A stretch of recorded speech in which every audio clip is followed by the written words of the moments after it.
नमस्कार मित्रांनो, जय महाकाल. आता मी रेस्क्यूसाठी चाललेलो आहे आणि साप जो आहे माझ्या घरापासून तरी 8 किलोमीटर अंतरापर्यंत आहे तो.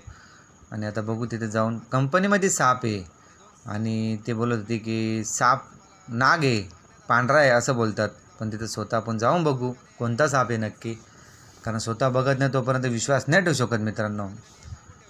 आणि बघूया पहिले आता. आणि ते बोलत होते की 2 साप आहेत, एक सोडून 2 बोलले. ते आता 2 साप आहेत असे बोलले. बघू. आणि तिथला जो मालक होता तो बोलतो की मी एक साप टपाखाली झाकून ठेवलेला आहे रात्रीची, तो प्लीज घेऊन जा असे बोलले ते. आणि तिथेच कंपनीमध्ये दुसरा एक साप पण आहे. बघूयात आपण. हे बघा आलेलो आता इथं. आणि ह्या होलामध्ये साप त्यांना दिसलेला आहे इथे. आता आपण इथे चेक करू. आणि इथून एवढी लांब जो आहे इथे जागा आहे ती पूर्ण इथे कडक बाजू आहे पूर्ण. आणि इथं तुटणार का नाही बघा. साईडने पूर्ण जंगल आहे, पूर्ण निसर्ग परिसर ह्या. आणि जंगलाच्या मध्येच हे कंपनी शाईन ऑटो मशीन आहे कंपनीचं नाव. मित्रांनो इथं हे बघा कातीन पण फेकलेली त्या सापाची. ते बोलत ते कातीन. आणि कातीन तुम्हाला कोणती वाटते मित्रांनो?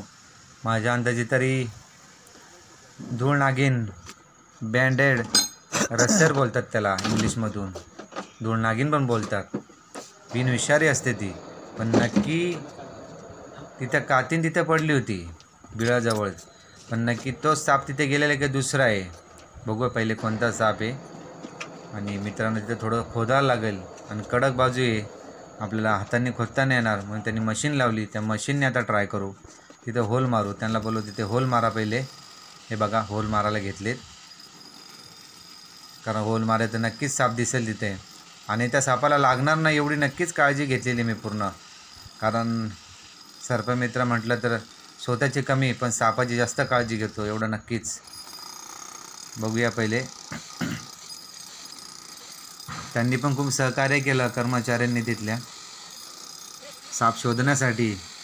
शेवटपर्यंत राहिले ते जोडीला. आणि मित्रांनो लास्टपर्यंत आम्ही खूप आमचा वेळ गेला इथे, खूप वेळ झाला साप पकडण्यासाठी. आणि मी स्वतः इथे मला थोडा डाऊट आला इथे, म्हणून मी थोडा स्वतः खोदतो इथे, चेक करतो आहे. आणि इथे दिसला होता. खूप वेळ गेला आहे मित्रांनो. बघूया आता पहिले. आणि मित्रांनो साप जो असतो धूळ नागिन, बँडेड रसेर, त्यांची लांबी जो असते ती 75 सेमी 2 फूट 6 इंच असते मित्रांनो.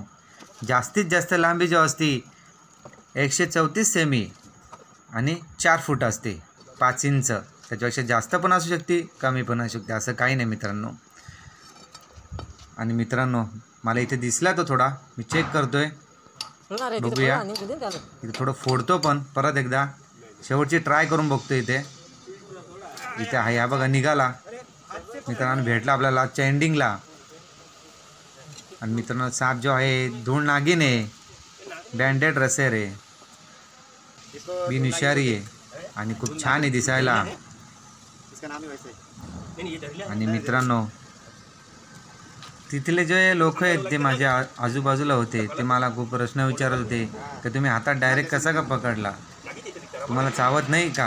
कारण प्रत्येक साप मित्रांनो चावतो, विषारी असो नाही तर बिनविषारी.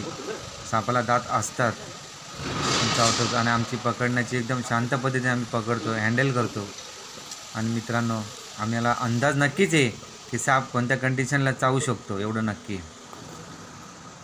आणि यांचा जो कलर असतो मित्रांनो फिकट किंवा गडद तपकिरी असतो मित्रांनो. आणि आता मी याला लगेच पॅक करतो आहे, जास्त वेळ घेत नाही. ऊन पण खूप आहे आणि याला थोडंसं पाणी टाकावं लागेल, कारण शरीर त्याचं गरम होऊ शकतो. परत यांचं तापमान जास्त सण नाही करणार, कारण खूप नाजूक साप असतो हा पण मित्रांनो.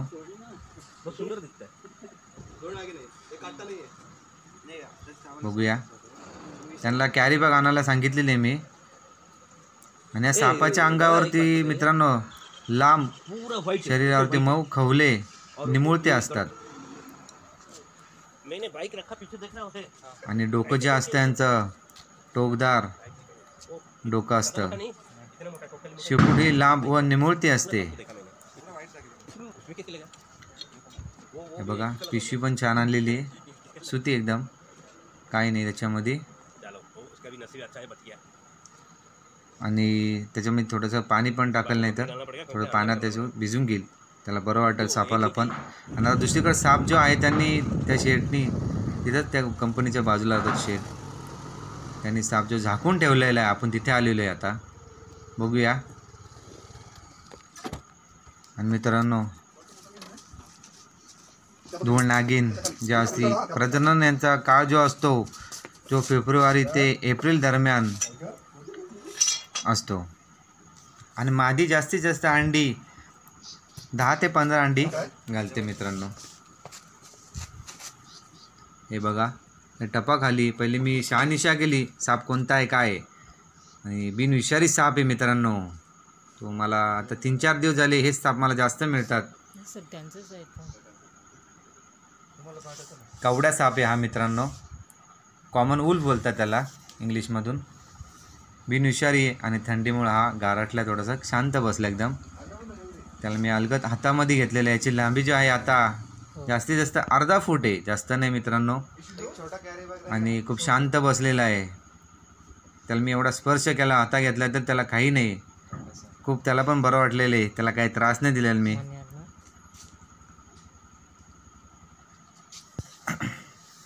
आणि मित्रांनो, जेव्हा ह्या सापांना, धूळ नागिनला, बँडेड रसेरला आपण तिला बोलतो इंग्लिशमधून, ती जेव्हा अंडे घालते आणि पिल्लं बाहेर येतात, त्या पिल्लांवरती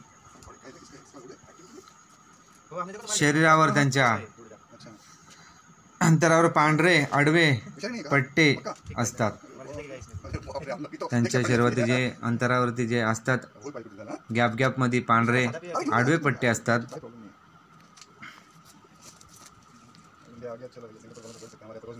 छोटं पिल्लू आपल्याला मिळालं तर नक्कीच मी तुम्हाला दाखवेल धूळ नागिनचं. हे बघा, आपले 2 साप भेटलेले आहेत कंपनीमध्येच. एक तिथं बाजूलाच कंपनी, त्यांचीच कंपनी आहे आणि त्यांचं इथं घर आहे. त्यांनी फोटो वगैरे काढले. आणि जे मालक आहेत ते इथले नाही आहेत, ते बाहेरचे आहेत. आणि त्यांची वागणूक पण खूप छान आहे. हे बघा, त्यांचा फोटो पण मी घेतला, खूप छान आहे त्यांचा स्वभाव पण.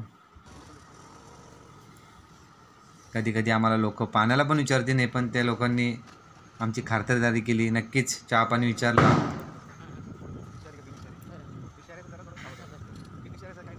दिवाळी बोनस म्हणून आम्हाला त्यांनी मिठाई पण दिली, बरं वाटलं एकदम आम्हाला. आता मी निघालो आहे मित्रांनो माझ्या घराच्या दिशेने, आणि या सापांना मी आता रिलीज करणार आहे. मी बघत राहा शेवटपर्यंत. ही बघा, ही कंपनी आहे. मी बाहेर आलो आणि एक व्हिडिओ घेतली छोटीशी. मोठी कंपनी आहे मित्रांनो. मी एकटाच होतो साप पकडण्यासाठी, पण कॅमेरा मी मित्राकडे दिला. त्या कंपनीमध्ये माझाच मित्र आहे, त्याच्याकडेच दिला तो मोबाईल. त्याने व्यवस्थित काढले व्हिडिओ. सोडण्यासाठी पण मी एकटाच आहे. आणि मित्रांनो, मला माफ करा की ती जी धूळ नागिन होती, ती मी कॅमेरा हातात घेताना, मोबाईल हातात घेता तो साप पळून गेला. मला चान्सच नाही भेटला व्हिडिओ काढण्यासाठी. मला हे एकच सापाची व्हिडिओ काढता आली. मला क्षमा करा मित्रांनो, कारण मी साप पकडायला कधी कधी एकटाच असतो, व्हिडिओ काढण्यासाठी कोण नसतं आहे. आणि व्हिडिओ तुम्हाला आवडले असेल तर नक्कीच लाईक आणि सबस्क्राईब करा मित्रांनो.